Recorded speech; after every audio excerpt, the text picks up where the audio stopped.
Hello students of class 11th and 12th, welcome all of you in this video. Student, today we are going to start our new unit of mathematics which is known as the calculus unit. Okay student, आज हम लोग पढ़ने जा रहे हैं इस unit का पहला टॉपिक, इसका नाम है लिमिट्स। बहुत ही इंपॉर्टेंट टॉपिक पढ़ने जा रहे हैं बच्चों for the competitive exam and for the board exam. तो देखिए लिमिट होती क्या है। हमने एक फंक्शन लिया है fx is equal to x square minus 4 upon x minus 2। हम लोग पढ़ने जा रहे हैं इनफॉर्मल अप्रोच टू लिमिट, यानी लिमिट टर्म का मतलब क्या है वो समझने जा रहे हैं। तो हमने इसके लिए क्या किया, एक फंक्शन ले लिया fx is equal to x square minus 4 upon x minus का 2। अब जरा ध्यान दीजिए, आप बताइए कि इस फंक्शन में डोमेन क्या बोलेंगे आप बताइए। डोमेन हमेशा क्या होता है, जिसमें डिनोमिनेटर जो है वो जीरो नहीं होना चाहिए। तो देखिए यहाँ पर डिनोमिनेटर अगर देखा जाए तो हमारा क्या हो रहा है, x इज इक्वल टू 2 पे डिनोमिनेटर हमारा क्या हो जा रहा है, जीरो हो जा रहा है, अनडिपेंड हो जा रहा है, क्योंकि ये एक हमारा रैशनल फंक्शन है। तो डोमेन हमारा क्या हो गया, डोमेन हमारा हो गया ऑल रियल नंबर एक्सेप्ट 2, यानी 2 पे ये वैल्यू क्या हो जा रही है। अगर आप देखेंगे तो इसकी वैल्यू हो रही है 0/0। 2 रखते हैं तो आता है 4 माइनस 4 ऑफ 2 माइनस 2, यानी ऊपर भी 0 नीचे भी 0। तो इसको हम लोग क्या बोलते हैं, अनडिफाइंड फॉर्म, क्योंकि 0/0 एग्जिस्ट नहीं कर सकता। तो अब क्वेश्चन ये आता है कि 2 वैल्यू पे फंक्शन एग्जिस्ट नहीं कर रहा है, तो लिमिट की जरूरत क्या है। तो हमने देखिए चार्ट बना के दिखा रहा हूं मैं आपको। हमने क्या किया, यहां पे देखिए बीच में लिखा है 2, यानी x की वैल्यू अगर 2 ले रहे हैं तो f की वैल्यू आ रही है 0/0, लेकिन हम 2 से अगर कम ले रहे हैं वैल्यू, जैसे 1.99 बिल्कुल क्लोज, 1.9 1.8, ऐसे हमने क्या किया है, 2 से प्रीवियस ले रखी है वैल्यू बहुत छोटी हैं, 2 के बिल्कुल नजदीक हैं कुछ ले रखी वैल्यू, और 2 से बड़ी ले रखी है लेकिन 2 के नजदीक हैं। तो जरा ध्यान दीजिए, जब हम 2 के नजदीक लेते हैं लेकिन 2 से पहले की लेते हैं, तो अगर हम ये वैल्यू रखते हैं यहाँ पर इन प्लेस ऑफ x, तो हमको मिलता है fx 3.99। अगर रखते हैं 1.9 तो मिलता है 3.9। इस तरह देखा जाए तो आपको ये सारी वैल्यू मिलती हैं। अगर आप x की वैल्यू ये डालते हैं तो आपको fx की वैल्यू नीचे वाली मिलती है। इसी प्रकार से अगर हमें x की वैल्यू 2.01 लेते हैं, 2.1 लेते हैं, तो कॉरस्पॉन्डिंग वैल्यू हमें fx की ये मिलती है अगर यहाँ पुट करते हैं। लेकिन 2 रखते हैं तो आता है 0/0। तो जरा ध्यान दीजिए कि जैसे जैसे हम x की वैल्यू 2 की तरफ हम बढ़ा रहे हैं, 2 पे तो 0/0 हो जा रहा है, लेकिन 2 की तरफ हम बढ़ रहे हैं, तो जो fx की वैल्यू है ये हमारी 3.99 यानी कि जस्ट इज इक्वल टू 4, यानी कि 4 की तरफ अप्रोच कर रही है। इसी प्रकार से अगर हम देखते हैं कि हम 2 से जो बड़ी वैल्यू लेते हैं, जस्ट बड़ी यानी कि बहुत ही नियर वैल्यू लेंगे 2 के, तो ले रहे हैं 2.01, तो ये आ रहा है 4.01, और इससे ज्यादा हम लेते तो ये 4 से बड़ी वैल्यू आती जा रही है, यानी कि सबसे नियर जो वैल्यू 2 के है वो है 2.01 या 1.99। तो इन पर देखा तो ये आ रहा है, ये वैल्यू इस पे ये आ रहा है, दोनों ही वैल्यू देख रहे हैं वो 4 के लगभग आसपास है, isn't it? तो हम इसे कह सकते हैं जो 2 से छोटी वैल्यू होती हैं इनको बोलते हैं हम लोग प्रीवियस वैल्यू ऑफ 2, यानी कि लेफ्ट हैंड लिमिट ऑफ 2 बोलते हैं। और जो 2 से बड़ी वैल्यू हैं उनको हम लोग क्या बोलते हैं, जो 2 से बड़ी हैं उन्हें क्या बोलेंगे, राइट हैंडेड वैल्यू ऑफ 2, यानी कि RHL, राइट हैंडेड लिमिट बोलते हैं 2 से बड़ी को, और 2 से छोटी को क्या बोलते हैं, लेफ्ट हैंडेड लिमिट। तो देखिए लिखा है मैंने यहाँ पर LHL, अगर x की वैल्यू 2 माइनस लिखा है यानी 2 से छोटी ले रहे हैं, तो fx की वैल्यू क्या हो रही है, तब भी 4 की तरफ बढ़ रही है। अगर हम x की वैल्यू 2 से बड़ी ले रहे हैं तो भी fx की वैल्यू क्या हो रही है, 4 की तरफ अप्रोच हो रही है, यानी 2 से बड़ी का मतलब ये हुआ 2 के बाद जस्ट इसके नियर वैल्यू नहीं, जैसे 2.01, इसका मतलब क्या हुआ, 2 से जस्ट छोटी, यानी इसे 1.99 ले लिया हम लोगों ने। तो क्या ले लिया, तो fx की वैल्यू 4 यहां भी है और यहां भी है, तो इसे कैसे लिखेंगे, limit x tends to 2 minus fx हमारा हो रहा है 4, ये इसका हो गया रिप्रेजेंटेशन लिमिट का। अगर लेते हैं 2 प्लस तो कैसे लिखेंगे, limit x tends to 2 plus fx equal to 4। दोनों सिचुएशन में fx की वैल्यू हमारी कितनी आ रही है, 4, अगर हमारी वैल्यू 2 की तरफ अप्रोच कर रही है, चाहे वो 2 से छोटी वैल्यू ले लें चाहे 2 से बड़ी ले लें। तो जो ये छोटी वैल्यू ले रहे हैं जस्ट बिफोर और जस्ट आफ्टर, इसी को हम लोग पढ़ते हैं नेबरहुड, इसी को हम लोग बोलते हैं नेबरहुड। क्योंकि क्या है, 2 से ये जो वैल्यू है इसके जस्ट नेबर में है, चाहे वो उसके बगल इधर है और चाहे उधर है, इसको हम बोलते हैं इसका पड़ोसी है ये। ओके, तो ये बोलेंगे हम लोग इसको नेबरहुड वैल्यूज। ये सारी वैल्यू नेबरहुड वैल्यूज है, लेकिन सबसे ज्यादा नजदीक कौन सी है, 1.99 और 2.01। तो हम देखते हैं यहाँ पर कि लेफ्ट हैंड लिमिट हमारी जो है वो आ रही है 4 और RHS भी हमारा कितना आ रहा है 4। इसको कह सकते हैं कि दोनों के वैल्यू सेम टू सेम है। अब क्वेश्चन यहाँ पे आता है कि F2 तो हमारा 0/0 आ रहा है, तो अगर हमें वैल्यूज की 4 लानी है तो क्या करना पड़ेगा। तो देखो बच्चों, हम क्या करेंगे, इसको लिख लेते हैं x² - 4 अपॉन x माइनस का 2, और इसे कर देंगे हम लोग क्या, इसे हम लोग कर देंगे फैक्टराइज। तो x+2 x - 2 अपॉन x - 2, तो ये देखिए कट जाता है, तो ये आता है x+2, और अब अगर हम रखते हैं तो x की तो 2 + 2 = कितना आ रहा है 4। यानी ये कह सकते हैं कि जब 0/0 फॉर्म हमारी आ रही थी तो x - 2 पर आ रही थी। तो करना ये है कि जिस भी पर्टिकुलर वैल्यू पे वो फंक्शन 0/0 फॉर्म अटेन कर रहा है, हमें उस वैल्यू को रिमूव करना पड़ेगा, तभी वो फंक्शन एग्जिस्ट करेगा। तो x - 2 यानी x = 2 रखने पर ये आ रहा है 0/0, तो हमें x - 2 के टर्म को हटाना पड़ेगा। कैसे हटाएंगे, हमने कर दिया इसको फैक्टराइज, x - 2 जो हमारा टर्म है उसे हमने कर दिया कैंसिल। अब बच रहा है x+2। अगर अब हम रखते हैं 2 वैल्यू x की, तो we will get x f(x) = 4, जो कि हमारा लेफ्ट हैंड लिमिट में भी है और RHS में भी है। इसका मतलब ये हुआ कि हमें उस पर्टिकुलर वैल्यू को हटाना पड़ेगा जिस पे वो फंक्शन अनडिफाइंड हो रहा है। ओके स्टूडेंट, नाउ हम लोग पढ़ते हैं अब इसमें how to get the left hand limit and right hand limit in different question. Please see. Now see student, how to evaluate left hand limit and right hand limit LHL and RHL in different questions. So I took the 2 questions here. एक question लिया है मैंने f(x) = 1 + x² upon 1 + x² और limit दी 0 की दे रखी है x से 1 तक, और फिर लिखा है f(x) 2 - x है जब limit x is more than 1 है। ओके स्टूडेंट, यहाँ क्वेश्चन पूछा है evaluate LHL and RHL at x = 1, also check the existence of limit, यानी चेक भी करना है कि लिमिट एग्जिस्ट कर रही नहीं कर रही। यानी हमें चेक करना पड़ेगा बच्चों कि लेफ्ट हैंड लिमिट और राइट हैंड लिमिट RHL और LHL दोनों अगर सेम टू सेम आ गए तो limit will exist, otherwise you will write does not exist. तो हमें क्या करना पड़ेगा, LHL और RHL निकालना ही पड़ेगा, जो कि हमको पूछा भी गया है। तो जरा ध्यान दीजिए कैसे निकालते हैं। अगर आपसे कहें LHL, इसका मतलब हुआ हमें चेक करना है 1 पे, तो इसका मतलब ये हुआ कि 1 से प्रीवियस वैल्यू, 1 से छोटी वैल्यू कहां आ रही है, देखिए लिखा है x < 1, यानी कि ये वैल्यू जो इंटरवल है वो छोटी वैल्यू के लिए है 1 से, और ये लिखा है x more than 1, यानी कि x की वैल्यू 1 से बड़ी लेनी है। इसका मतलब हमें ये हमारा हो गया LHL f(x) और ये हो गया हमारा RHL f(x). तो कैसे करेंगे, देखिए LHL लिखा हम लोगों ने, तो लिखेंगे limit x tends to 1 minus, और यहां पे हमारा आएगा 1 प्लस का x²। तो जानते हैं इसकी रखेंगे वैल्यू तो कितना आएगा, 1 + 1 का स्क्वायर, तो कितना आया 2 आया। अगर हम 1 + 1 का स्क्वायर करते हैं तो ये हमारा 2 आता है।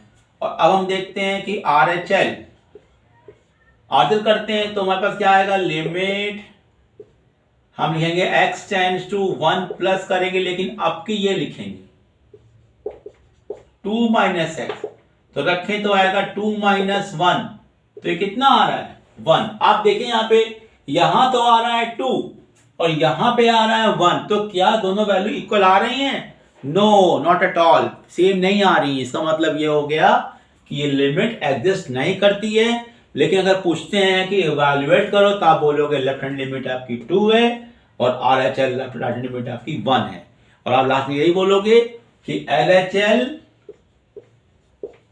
Not equal to RHL। तो क्या बोलोगे, आपका आंसर होगा डज नॉट एग्जिस्ट, ये आपका आंसर होना चाहिए। अब देखते हैं हम लोग नेक्स्ट क्वेश्चन को। प्लीज सी, नया क्वेश्चन है। If f x is equal to है 5x माइनस 4, अगर x आपका 0 से 1 के बीच में है और एफ एक्स आपका 4x क्यूब माइनस 3x है अगर आपका x 1 से 2 के बीच में है, show that x tend to 1 f x exist कर रहा है। क्वेश्चन में दे दिया कि प्रूव करो कि एग्जिस्ट कर रहा है, तो अभी हमें क्या करना पड़ेगा, LHL RHL ही निकालना पड़ेगा। तो कर लेते हैं यहां पर LHL। तो देखिए 1 पे चेक करना है तो आप देखना पड़ेगा कि 1 से प्रीवियस वैल्यू यानी 1 से छोटी में कौन सी है। तो देखिए ये लिखा है x लेस देन 1, ये हो जाएगा x मोर देन 1। देखो जिस पे चेक करना है सिर्फ उसी को देखिए आप। अब यहाँ 0 लिखा है जिससे कोई मतलब नहीं, यहाँ 2 लिखा है इससे कोई मतलब नहीं, आपको सिर्फ 1 से मतलब होना चाहिए। तो 1 से छोटा ये हो गया, 1 से बड़ा ये हो गया। तो लिखा हम लोगों ने limit x tends to 1 minus, यानी देंगे 5x माइनस का 4, तो 5 इंटू 1 माइनस का 4 जो कि आ गया 1।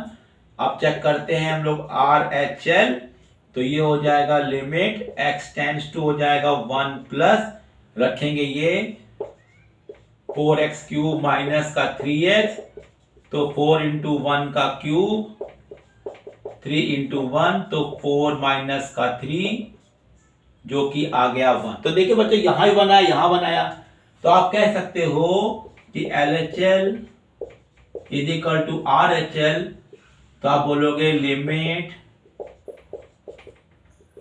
Exist at x is equal to 1. You can say limit will exist at x is equal to 1. Now see some more different problems. Now see the question number 3rd. For this topic, fx दिया हुआ है mod x minus 4 upon x minus 4, अगर x not equal to 4 है, और fx अगर 0 दिया है तो when x is equal to 4 है। Check the limit x tends to 4 fx exist or not। हमें यहां भी चेक करना है LHL और RHL। तो देखिए बच्चों यहां पर x not equal to 4 जो लिखा है, यानी कि जब x 4 नहीं है तो इसका मतलब ये हुआ कि x या तो 4 से बड़ा है या 4 से छोटा है। तो यानी यही एक ऐसा फंक्शन हो गया जो कि लेफ्ट हैंड लिमिट में भी काम आएगा और RHL में भी काम आएगा, यानी LHL RHL दोनों के लिए यही वाला काम आएगा, क्योंकि ये तो वहां पे इक्वल लगा हुआ है। लेकिन हमें क्या करना है, 4 पर चेक करने का मतलब ये हुआ कि लेफ्ट हैंड लिमिट और राइट हैंड लिमिट दोनों, राइट हैंड लिमिट दोनों के लिए हमें यही वाला फंक्शन एज्यूम करना पड़ेगा। तो करना क्या है, यहाँ देखिए इसको आपको पहले चेंज करना होगा, क्योंकि x less than 4 x more than 4 के लिए हमें इसको सिंप्लीफाई करना पड़ेगा। तो देखिए कैसे करते हैं, आप यहां लिखेंगे fx, यहां लिखेंगे x की वैल्यू अगर लेस देन 4 है, और लिख देंगे x की वैल्यू मोर देन 4 है। तो अगर लेस देन 4 होता है तो जानते हैं ये जो वैल्यू होगी मॉड के अंदर ये आपकी नेगेटिव आ जाएगी। तो ये होगा minus of x minus 4 upon x minus 4, और x की वैल्यू अगर हम लोग 4 से बड़ी लेते हैं तो ये वैल्यू हो जाएगी पॉजिटिव। तो ये हो जाएगी x minus 4 upon x minus 4। तो देखिए यहां पे दोनों वैल्यू कटेंगी तो ये आएगा -1, और यहां वैल्यू कटेगी तो कितना आएगा बच्चों, 1 आ जाएगा। इसका मतलब ये हो गया कि लेफ्ट हैंड लिमिट यानी कि x की वैल्यू आप कह सकते हो कि लिमिट अगर x की वैल्यू आपकी 4 माइनस है तो fx की वैल्यू क्या हो रही है, -1। और अगर हम लेते हैं RHL और लिमिट में अगर x की वैल्यू लिखी है 4 प्लस, तो fx की वैल्यू हो रही है 1, जैसा कि आपको दिखाई दे रहा है। इसका मतलब ये हो गया कि LHL और RHL सेम नहीं है, तो आपका आंसर क्या होगा, does not exist, isn't it? This will be your answer. अब आता है हमारा नया क्वेश्चन, कहता है फाइंड द लैम्डा, फाइंड करो इफ फंक्शन दिया हुआ है this and this with this interval, और क्वेश्चन में है limit x tend to 2 exist कर रहा है। अगर एग्जिस्ट कर रहा है इसका मतलब तो ये हो गया कि लेफ्ट हैंड लिमिट और राइट हैंड लिमिट यानी LHL RHL दोनों ही एक दूसरे के इक्वल होने चाहिए। तो क्या करेंगे, दोनों निकाल के इक्वल कर दीजिए। क्या क्या हम लोगों ने LHL इज इक्वल टू लिख दिया RHL। तो अब यहां पे निकालेंगे तो लिमिट x टेंड्स टू हमें करना है 2 पे 2 माइनस, तो ये मेरा हो गया 4x माइनस 5 और ये हो गया x टेंड्स टू 2 प्लस और ये हो जाएगा x माइनस लैम्डा। रख दीजिए यहाँ पे 2 रखेंगे कितना मिलेगा 4 इंटू 2 माइनस का 5 यहाँ मिलेगा 2 माइनस का लैम्डा। ये हो गया 4 2 जा 8 माइनस 5 हो गया 3 और ये हो गया 2 माइनस लैम्डा। तो लैम्डा कितना आ गया माइनस का 1। Isn't it, this would be your answer. तो देखो बच्चों, इस तरह से हमने कुछ क्वेश्चन सॉल्व करे। इसके हम लोगों ने लिमिट के कैसे हम लोग लिमिट इवैल्यूएट करेंगे लेफ्ट हैंड और राइट हैंड लिमिट को। I hope you are understanding everything. Please see the full video and hit the channel already and subscribe it. This is my request, so you will get the full concept. Now see some new formulas for this chapter. Okay, please see. Now see some new concept here. Indeterminate form of limits. देखिए क्या होता है कि limit जब question solve करते हैं तो कभी कभी क्या होती है कि लिमिट किसी पर्टिकुलर वैल्यू पे एग्जिस्ट नहीं करती है। तो जब एग्जिस्ट नहीं करती तो इसको हम लोग इस फॉर्म में पढ़ते हैं। तो हम इनको स्पेशली हम लोगों ने नाम दे दिया है इंडिटरमिनेट फॉर्म। तो ये फॉर्म होती है 0/0, infinity by infinity, 0 into infinity, 0 की पावर 0, इन्फिनिटी की पावर 0 एंड 1 की पावर इन्फिनिटी। ये आपकी पूरी की पूरी पॉसिबल फॉर्म दी हुई है। लेकिन याद रखिए कि इसमें जो पहली और दूसरी ये वाली ज्यादातर यूजफुल होती है। तो हमें इसको पढ़ना है। तो क्या होता है जब किसी क्वेश्चन में हम लोग लिमिट को अप्लाई करेंगे, फंक्शन में रखेंगे वैल्यू ऑफ लिमिट जो x की दे रखी होती है, तो हमें इनमें से कोई भी फॉर्म मिलेगी तो हमें क्या करना पड़ेगा, उस पर्टिकुलर वैल्यू ऑफ लिमिट को रिमूव करना पड़ेगा, जो कि ये फॉर्म हमें नहीं चाहिए। ये फॉर्म आने के बाद हमें क्वेश्चन को सॉल्व करना पड़ेगा by simplification, by some method. तो उसमें देखिए कुछ हम लोग पढ़ने जा रहे हैं मेथड। तो पढ़ते हैं, फॉर्मूलाज पढ़ने जा रहे हैं, अलजेब्रिक फॉर्मूले। तो देखिए limit x tends to a fx plus minus g, यानी दो फंक्शन अगर दिए हुए हैं और प्लस माइनस लगा है बीच में, प्लस लगा या माइनस कोई भी लग सकता है, तो क्या करेंगे हम इन दोनों फंक्शन के साथ अलग अलग लिमिट रख देंगे। यानी लिमिट इसका प्लस माइनस लिमिट इसका, यानी दोनों फंक्शन को अलग अलग लिमिट से सॉल्व करेंगे जैसे करते हैं। अगर मल्टीप्लाई में लिखा है तो भी अलग अलग कर लेंगे, डिवाइड में फंक्शन लिखे तो भी अलग अलग कर देंगे उसी पर्टिकुलर वैल्यू पे। यहां डिवाइड में आपको एक बात ध्यान रखनी है कि डिनोमिनेटर का पार्ट कभी भी 0 नहीं होना चाहिए। अगर कोई क्वेश्चन में आपका कोई कांस्टेंट से मल्टीप्लाई हो रहा है फंक्शन में, तो कांस्टेंट को पहले आप बाहर कर लीजिए, तब अप्लाई करिए आप लिमिट को। और इसमें एक आता है स्टैंडर्ड रिजल्ट जो बहुत ही इंपॉर्टेंट है, limit x tend to a x की पावर n माइनस a की पावर m अपॉन x की पावर n माइनस a की पावर n। कभी कभी क्या होता है कि ये कोई हमें क्वेश्चन इस फॉर्म में मिलता है जिसमें हमारे पास जो न्यूमरेटर पार्ट है या नीचे का पार्ट कोई पार्ट है तो वो फैक्टराइज नहीं हो रहा है। अगर फैक्टराइज नहीं हो रहा है मतलब क्या है कि जो पावर ज्यादा दी हुई है, मान लो यहाँ पे x की पावर 5 और a की पावर 5 दी हुई है, तो हम उसे फैक्टराइज नहीं कर पाएंगे। तो हमें इस फॉर्म को तलाशना है क्वेश्चन में। अगर ये फॉर्म आती है तो हम यहाँ रख देंगे m/n a की पावर m माइनस, ये फॉर्मूला अप्लाई कर देंगे अगर हमें इस फॉर्म को पहचान जाते हैं तो ये करना पड़ेगा।